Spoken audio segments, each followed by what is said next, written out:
Voilà, Michael, voilà. Chers amis, bonjour à tous et à toutes. La paracha de Korah est une paracha, comme le dit le Midrash, une paracha qui donne véritablement matière à réflexion. Pourquoi?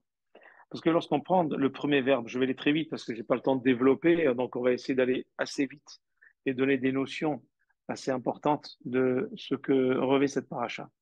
Le premier verbe, c'est Vaikar. On parle de Vaikar Korah, Ben Itzar, Ben Kehat, Ben Levi. Le premier verbe, c'est le verbe prendre, la karat. Mais ce qui est bizarre dans le verset, et je vais très très rapidement droit au but, Vaikar Korah, on dit que Korah a pris, mais on ne dit pas ce qu'il a pris. Il est marqué Vaikar Korah, fils de Itzar, fils de Kehat, fils de Lévi, et Datan Vavirin, Ben Elia, Veon Ben Pelet, fils de Réhouven. Ensuite, on voit qu'ils vont se lever pour se révolter contre Moshe Aaron. Mais lorsqu'on dit Vaikar, il a pris, on dit qu'est-ce qu'il a pris? Qu'est-ce que, qu'est-ce que Korah a pris? Mais curieusement, la Torah nous parle de Korah a pris, mais on ne voit pas de quoi il s'agit. Première question. Ça, Rashi va poser la question et d'autres midrashim vont essayer de bondir sur cette question-là. Qu'est-ce que fait le verbe vaikar dans ce verset? Le verbe vaikar n'a pas sa place dans ce verset-là. Deuxième chose, on va voir que on va spécifier véritablement jusqu'à Itza, Benkeat, Ben Lévi, jusqu'à Lévi. Qu'est-ce qu'on a besoin de parler de Korah en allant jusqu'à Lévi? C'est la deuxième question. Normalement, lorsqu'on parle de quelqu'un, on parle de fils de son père. Ça s'arrête là. Et là, on est monté jusqu'à son grand-père, arrière-grand-père. Et on n'est pas monté jusqu'à Yaakov, parce que vous le savez, Yaakov Avinu n'a pas voulu être mentionné dans une histoire qui va finir très mal, parce que c'est une mauvaise renommée, c'est justement de représenter Yaakov d'une manière négative. Alors, on va essayer de réfléchir, et je voudrais vous raconter une petite histoire qui est racontée dans le Midrash. Le Midrash raconte, il s'agissait d'un darshan, d'un homme qui faisait des conférences, qui faisait des cours de Torah dans une communauté, et qui connaissait qu'une seule dracha. Dans toute l'année, il connaissait une seule dracha. Une seule dracha. Et la seule dracha qu'il connaissait, c'est la paracha de Korah. Et on se pose la question, mais comment ça se fait? C'est quelqu'un qui a un appel un darshan, quelqu'un qui a l'habitude de parler de divrei Torah. Comment se fait-il qu'il ne connaissait qu'une seule paracha, qu'une seule dracha? Et à chaque fois, nous dit cette histoire, qu'il allait de communauté en communauté, chaque fois, il parlait de la dracha qui parlait simplement de Korah. Et lorsqu'il arrivait au, euh, à l'épisode Ve'adama bala'otam kemoshe bala'et Korah, alors on parle justement de la terre qui a avalé Korah. Et à ce moment-là, il disait Rabotai, Arshav iskarn et Korah, Gabi Enyan Macholet Korah. Maintenant que nous allons parler de Korah, on va parler de Macholet de Korah. Il mettait tout dans le même panier toute l'année. Il parlait de Korah et il essayait de donner cette explication à chaque Shabbat en parlant de la zizanie qu'il peut y avoir entre un homme et une autre, d'accord? Entre une personne et une autre personne, la marloquette et les méfaits et les conséquences de la marloquette, à savoir de la discorde. Alors, bien entendu, on essaie de réfléchir cette histoire-là. Est-ce que véritablement c'est négatif ou positif d'avoir qu'une seule dracha concernant? Bien sûr, la première chose qu'on pense, c'est quelque chose de négatif. Mais la deuxième chose qui nous vient à l'esprit, c'est que véritablement, la vraie plaie de notre communauté, c'est la discorde, c'est la querelle. On voit en Eretz Israël aujourd'hui cette sin'a des Haredim, cette haine qu'il y a vis-à-vis aussi des orthodoxes, vis-à-vis de ceux qui représentent la Torah.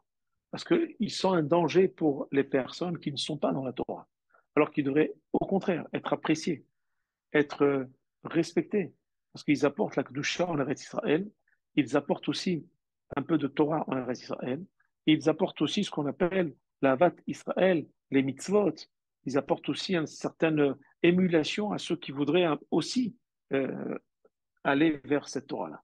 Et pourtant, cette Torah fait peur et crée une discorde. Si on regarde un petit peu Korah, Korah, c'était un homme qui était extrêmement grand en Torah. Le Midrash nous dit qu'il était aussi grand, sinon plus que Moshe et Aaron. Ça nous rappelle aussi Nadav Avihu. C'était le cousin germain de Moshe Rabbeinu. C'était un homme qui était d'une érudition sans limite, qui avait une richesse extraordinaire. Mais le problème, c'est que il va avoir un travers. Et on va le voir, ce travers-là, il avait depuis la sortie d'Égypte. C'est qu'avant de sortir d'Égypte, il va s'occuper simplement d'amasser les biens pour les sortir avec lui.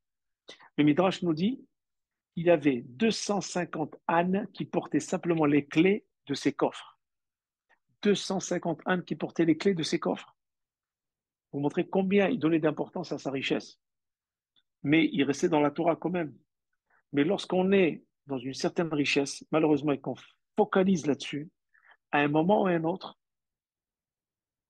on va demander d'avoir le respect et le pouvoir qui va avec la richesse qu'il a engrangée. Ceux qui ont de l'argent en général, regardez autour de vous, ils essayent d'avoir des positions politiques. Et c'est l'argent qui leur permet cela. Lorsqu'ils ont beaucoup d'argent, ils veulent avoir un certain pouvoir, être amis avec des politiques, avec des présidents. Regardez aujourd'hui les grands milliardaires. Pourquoi? Parce qu'ils ont tout, mais ils n'ont pas le respect mondial, international. Ils veulent l'avoir. Ils veulent avoir un pouvoir au-delà de ce qu'ils ont au niveau business. Ils veulent avoir un pouvoir international qui dépasse leur business. Parce que lorsqu'on a acquis ce genre de richesse, qui n'était pas du tout acquis d'une manière, on va dire, totalement en conformité avec la Torah, pendant que Moshe Rabbeinu s'occupait des ossements de Yosef, Korah nous dit le Midrash qui s'occupait à amasser énormément de richesses, c'était l'homme le plus riche de Béni Israël à cette époque-là, eh bien ça peut être de travers. On sait bien que la richesse, c'est une isayon, et la pauvreté, c'est un isayon. La richesse, c'est quelque chose qui peut nous faire plonger, et la pauvreté peut être aussi une épreuve qui peut nous faire plonger. Et d'ailleurs, on le sait que ceux qui rouspètent le plus, ce sont les grands milliardaires et ce sont les grands pauvres. Pourquoi? Les grands pauvres veulent avoir, les grands milliardaires ne se suffisent pas de ce qu'ils ont. Ce sont les gens qui vont mener des révoltes, soit avec de l'argent, soit avec des armes, soit avec carrément humainement et physiquement. Et on le voit aujourd'hui. On le voit aujourd'hui. Les gens qui ont beaucoup d'argent, ils vont inonder des campagnes électorales pour avoir du pouvoir derrière, pour pouvoir mener à la baguette les présidents qui seront élus plus tard, pour avoir des honneurs. Et ceux qui sont pauvres vont descendre dans la rue, pour faire les gilets jaunes, etc., etc. Et ça crée beaucoup de tensions. Ici, si on revient à la paracha de cette semaine, Vaikach Korah, c'est quoi Vaikach? En Vaikach ela Meshira bidvarim, nous dit le Midrash Rabbah. C'est quoi Meshira bidvarim? C'est-à-dire que Korah avait un koach à dibour, une force dans sa parole qu'il arrivait à amasser des foules. Il faisait des mouvements de foule exceptionnels parce qu'il savait comment dire et à quel moment le dire. Gam koach mashab bidvarim rakim et gedol Israël achnim shelechu acharav. Il a même pris les plus grands de la communauté pour qu'ils le suivent dans une révolte. Et on sait très bien que dans cette révolte, il n'y avait qu'une place à avoir, c'est celle d'Aaron à Cohen. Et pourtant, 250 personnes plus Datan Vaviram vont le suivre, sachant qu'ils n'avaient aucun intérêt à le suivre, puisqu'il n'y avait qu'une seule place à prendre, celle d'Avraham Avinu, celle de Aaron à Cohen, pardon. Donc, si on veut la place d'Aaron à Cohen, qu'est-ce qu'on a besoin d'avoir 200 ou 300 personnes avec soi-même? Mais c'est qu'il avait Vaikar Korah, c'est qu'il avait véritablement un Koach Hadibour. Et ce Koach Hadibour, il a pris Nimshach Anashim, il a pris des hommes, il a pris leur cerveau complètement pour les amener vers lui. Et on voit comment il a réussi à les avoir. Par deux choses. La parcha de la semaine dernière elle se termine par la mitzvah de Tzitzit. Il a marqué Ve'asul em Tzitzit. Korah, il a dit à Moshe Rabbeinu devant tout le monde, j'ai une question à te poser. Un Tzitzit, il a marqué que parmi les 8 fils, il faut qu'il y ait un seul fil qui soit Techelet. Techelet, ça veut dire en bleu azur. Et si maintenant le Tzitzit, les 8 fils sont Techelet, est-ce qu'il sera kachar ou pas? Il a dit c'est pas soul, puisqu'il a marqué Peltil Techelet. Peltil au singulier. Alors il a dit au Ben Israël qui était là, vous voyez que Moshe Rabbeinu nous dit n'importe quoi.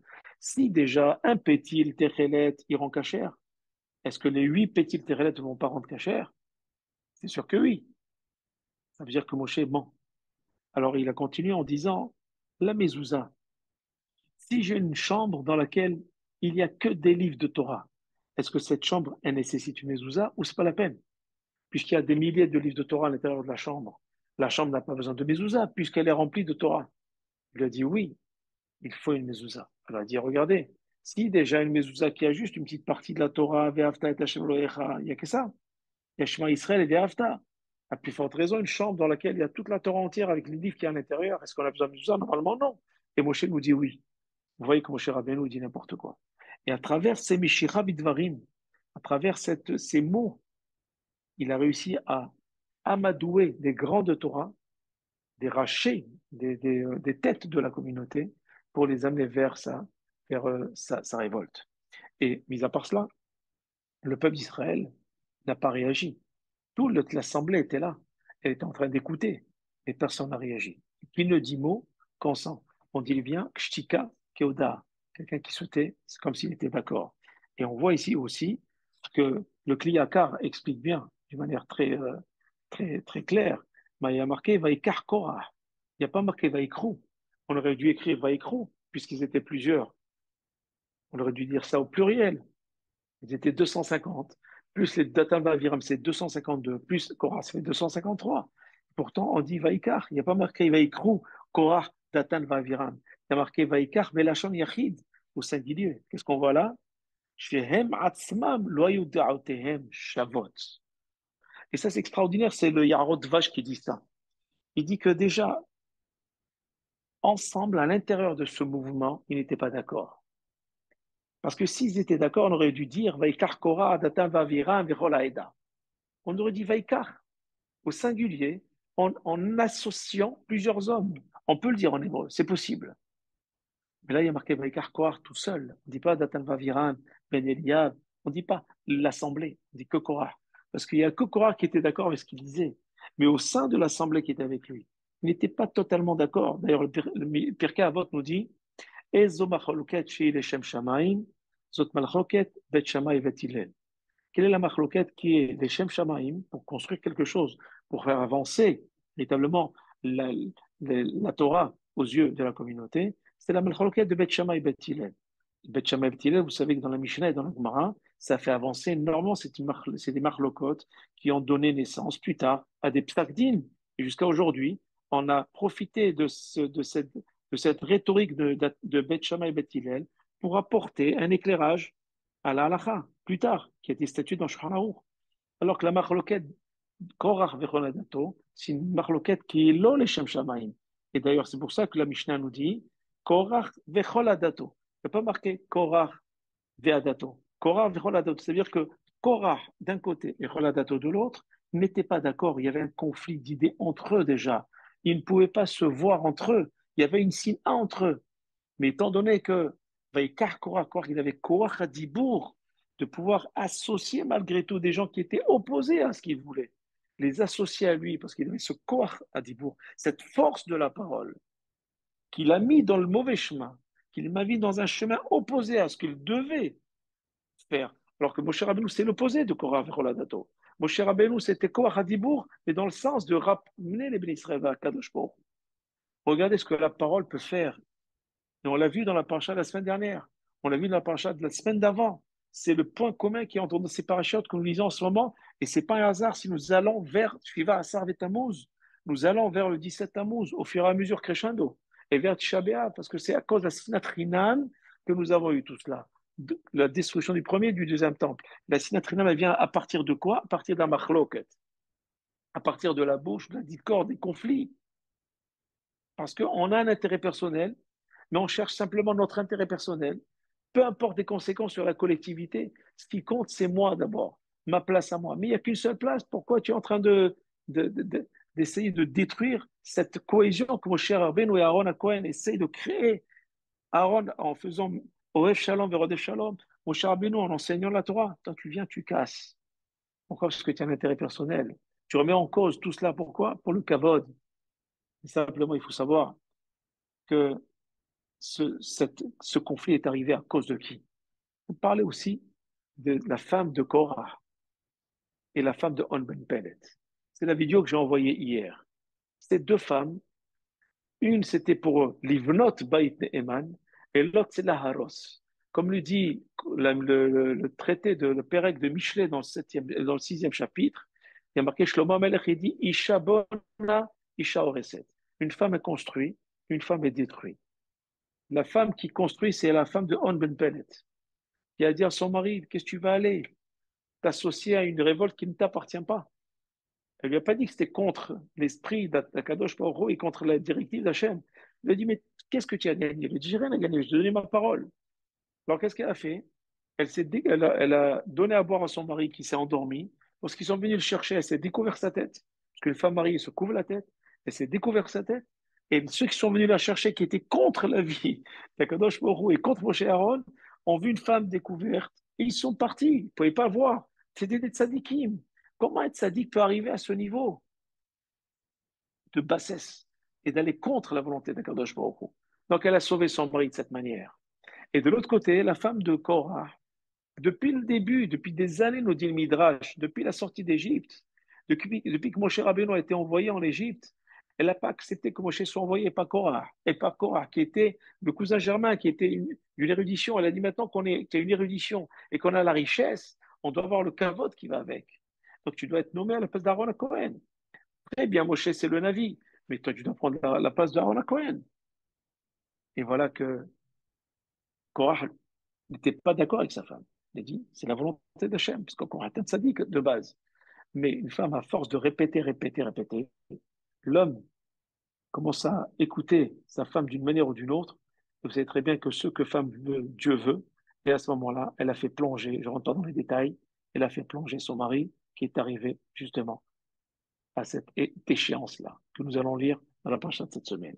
C'est pour ça qu'il y a marqué, lorsqu'on souhaite quelque chose le plus grand souhait qu'on peut souhaiter à un Khatan Yankala, chez Ibnu Bait Ne'eman Israël, qu'il puisse construire.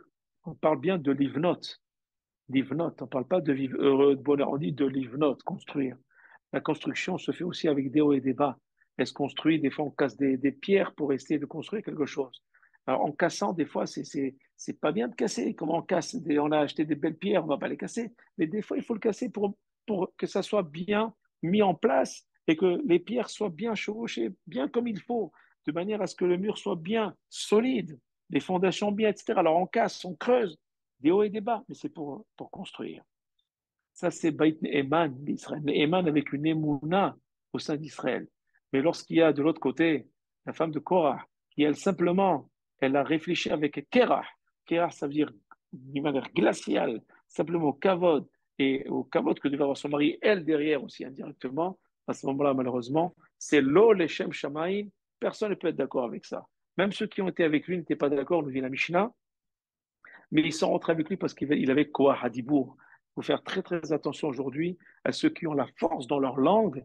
Ils peuvent même amadouer des gens grands et leur faire perdre pied de leur croyance et de leur foi en Kadosh Baruch Hu et de les amener vers un derer qui malheureusement peut être contraire à ce qu'ils ont toujours cru, même s'ils sont grands. C'est quelque chose qui n'est, personne n'est jamais n'est à l'abri de ce genre de situation. Ça, c'est pour le verbe vaikar korah. Et bien entendu, je vais aller plus loin. Le Rav Simcha Bonim de Pishra, il dit encore quelque chose de plus fort. Il dit normalement, Korah, il était Raoui Liyot Manik Israël. Il est mérité d'être un dirigeant Israël, d'Aram Israël. Et le Rav Simcha Bonim va plus loin et dit, il était un Racham, il était Miochas, ça veut dire qu'il avait une famille respectable, il était Achir, il était Piker, il était intelligent, il était riche. Pourquoi il a perdu toutes ces qualités-là? Pourquoi Hachem ne l'a pas nommé? Parce que chez la il avait un seul problème. Rabbi Simcha Bonim dit qu'il aurait dû être quelqu'un de grand plus tard, mais il n'a pas eu la patience d'attendre. Il n'a pas attendu qu'un Kadosh Baruch Hu le nomme. Et là, il faut comprendre, chers amis, que la patience est source d'intelligence. Quelqu'un qui patiente son heure. Il y a marqué dans la Gemara, il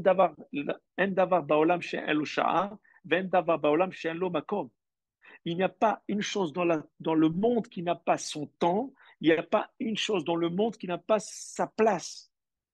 Mais si on sait attendre son heure et sa place, sans vouloir casser, diviser, disloquer un peuple pour y arriver, alors si elle ne faisait pas cela à Kadosh Baruch Hu, sauf kol sauf, elle aurait donné une place à Korah. Il méritait, nous dit Rav Simcha Bonim, méritait une place. Mais aujourd'hui, l'impatience des gens, que ce soit financièrement, on va voler, on va faire des coups, on va arnaquer, on va faire des choses terribles pour voler, pour essayer d'arriver très vite à une richesse. Pourquoi? Parce qu'on n'est pas patient. Et à ce moment-là, on est dans la ravera. Lorsqu'on veut des places qu'on ne mérite pas encore, Parce que Hachem a estimé que ce n'est pas le moment. Alors on va tout faire pour briser des familles, briser des communautés pour avoir cette place-là. Rabbi Simcha nous dit, c'est très grave. Et il a tout perdu. Et c'est pour cela, il a dit, le temps, c'est moi qui veux le prendre. Et je veux devenir moi-même le Melech maintenant. Alors, qu'est-ce qui a marqué? Vatifla, avec la même bouche que tu as parlé et tu as essayé d'être à la place d'Akadosh Baruch. Parce que qui c'est qui décide pour que tu sois à telle place ou à telle place? C'est Akadosh Baruch qui donne l'ordre. Tu as ouvert ta bouche, toi. Alors la terre va ouvrir sa bouche et elle va t'avaler elle aussi. D'ailleurs, la terre va ouvrir sa bouche, elle les a complètement avalés. Mida keneged, mida, mesure pour mesure, parce qu'ils n'ont pas attendu leur moment pour être ce qu'ils devaient être. Alors la terre aussi, elle n'a pas attendu son moment, d'accord? Et elle aussi, elle s'est ouverte alors que ce n'était pas dans sa nature de s'ouvrir. Elle les a avalés. Ça montre quoi, chers amis? Ça, il faut essayer d'actualiser ce problème que nous vivons tous les jours. Vous le voyez ça autour de vous d'une manière permanente, tous les jours. Les gens n'attendent pas leur heure. Les gens sont impatients. Les gens veulent tout avoir maintenant, ici et maintenant. Pourquoi? Parce on les a éduqués dans ce sens. Depuis l'Internet, depuis les téléphones portables, aujourd'hui, tout doit être fast, fast, fast. Quand on n'a pas la chose très fast, très vite, alors on se révolte. Mais attends, non, non, il faut tout de suite la réponse. Alors, chet. Et vous savez très bien, koufresh chet, c'est exactement ce que dit la Mishnah Avot. Elle dit la chose suivante, et ça, il faut vraiment le retenir. Pour nous tous, ça nous maintient les pieds sur terre. Akin'a, ve'ata'ava, ve'akavod, mutzinet adam min ha'olam. La kin'a, la jalousie. La ta'ava, c'est la débauche, les désirs. Et kavod et les honneurs autodétruisent la personne. Et si vous regardez bien les initiales du prénom de Korah, Korah, c'est Kouf Reshret. Kouf, c'est quoi? C'est Kin'a, c'est la jalousie. Resh, c'est Romemot. Romemot, ça veut dire quelqu'un qui veut toujours être plus haut, plus haut, plus haut, plus haut que tout le monde. Ça s'appelle Kavod, les honneurs. Et Chet, c'est Chemda. Chemda, c'est, rappelez-vous, les 10 commandements, l'otachmod, ne pas envier les biens de l'autre. C'est avoir toujours. Chemda, c'est avoir envie. C'est ce qu'on appelle la débauche, les désirs. On voit déjà dans les initiales de Korah, il s'est pris pour quelque chose, quelqu'un qui avait les 3 midotes, mais il aurait pu inverser ces midotes dans le bon. Tin je peux être jaloux de quelqu'un qui étudie très bien la Torah ou d'un raf qui est important, je vais devenir comme lui.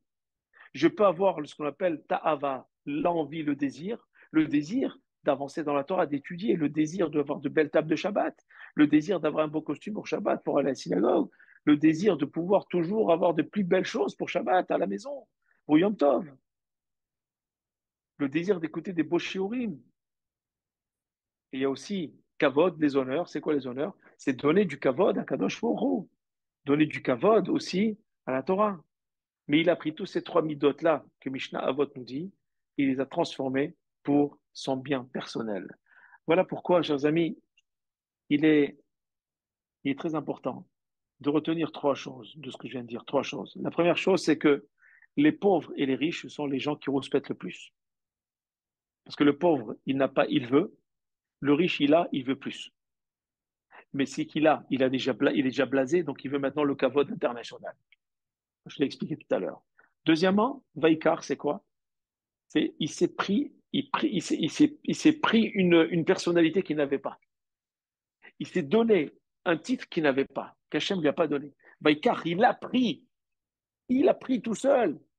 Mais Hachem ne l'a pas voulu. Mais je le prends, je me donne le droit de prendre. Oui, mais Hachem ne l'a pas voulu, c'est pas la décision d'Hachem. C'est pas grave, c'est moi qui décide. Donc il a écarté Akadosh Baruch Hu de sa vie. À partir de là, sa marloquette, elle est l'eau, les Shem Shamaim. À partir de là, c'est la déchéance. Lorsqu'on pense qu'on peut se permettre de faire des choses qui ne sont pas dans la décision d'Akadosh Baruch Hu, on avale avec Akadosh Baruch Hu, et on se dit, moi, je prends la décision parce que je veux la prendre moi-même, et je dépasse Hachem, je mets de côté Akadosh Baruch Hu, c'est ce qu'on appelle Vaikar. C'est de la Ga'ava. Je me permets d'aller au-delà, je m'écarte à Akadosh Baruch Hu pour devenir moi-même le décisionnaire de ce que j'ai envie de faire. Et la troisième chose, bien entendu, c'est que les midotes que j'ai, les traits de caractère que j'ai, ils peuvent être dans un bon sens, comme ils peuvent être aussi malheureusement, comme ils peuvent être dans le bon sens, comme ils peuvent être malheureusement dans le mauvais sens. Voilà pourquoi Moshe Rabbeinu va tout faire pour passer, pour leur dire, demain matin, je vous laisse jusqu'à demain. Pourquoi? Parce que la nuit porte conseil. Je vous laisse encore jusqu'à demain matin. Rav Lachem ben Lévi, enfant de Lévi, vous n'avez aucun intérêt. Vous n'avez même pas fauté durant le faute du veau d'or. Vous avez toujours été réglo avec Akadosh Baruch. Qu'est-ce qui vous arrive? Et voilà que ils sont en train de se révolter en disant, pourquoi vous, Moshe Aaron, vous êtes au-dessus de la mêlée? Chers amis, il ne faut pas croire que tout ce qu'on lit dans la paracha de cette semaine n'est pas d'actualité. On le vit tous les jours, ce que je viens de dire. Tous les jours.